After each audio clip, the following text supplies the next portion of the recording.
Dermatologists are masters of using ultraviolet light. They know the benefits of ultraviolet light. We treat psoriasis patients, vitiligo patients, atopic dermatitis patients, CT cell patients with that modality. We also know the negative side with the sunburns and the photoaging and the risk to skin cancers and elements like that. So we're very comfortable with understanding the different elements of UV light. So as we all know, in dermatology, there's UVA, which causes tans and a little bit of a burn, UVB, which causes more burning and then does do some tanning. And then the combination of UVA, UVB have a risk for skin cancer, probably with a little bit of visible light mixed in. And then you also have UVC, which doesn't really hit the Earth's atmosphere. It's absorbed by ozone.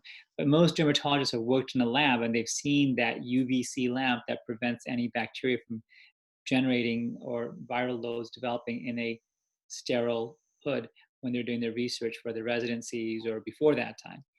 So UVC is a element of UV light. It just happens to be in the um, below 300 nanometer domain. And so specifically, most germicidal lamps are around 254 nanometers.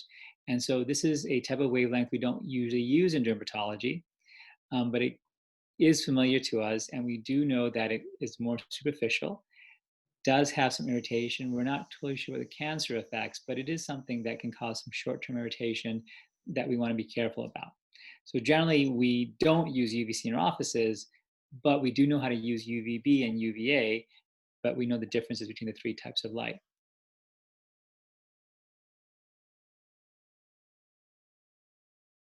We have had decades of data showing UVC decontaminates surfaces. It's being used to clean up metal surfaces. It's used as a robot to clean up ORs. And it has effects on multiple spores, on bacterial elements, mycobacterial elements, as well as viral particles. And there was data showing in the past that you could use UVC lamps in a lab to disinfect N95 respirators, also known as N95 masks, but respirator is the appropriate term, away from H1N1 and viral particles. So we felt, well, we've got these UVB lamp boxes that we're already using in our clinics. Why not replace them with UVC lamps?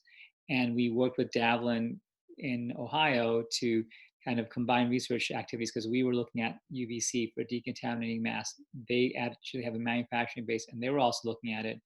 We combined forces and started looking at this technology of just saying, let's take a booth we already have. We're treating people with it right now. Let's switch out the lamps and start treating masks.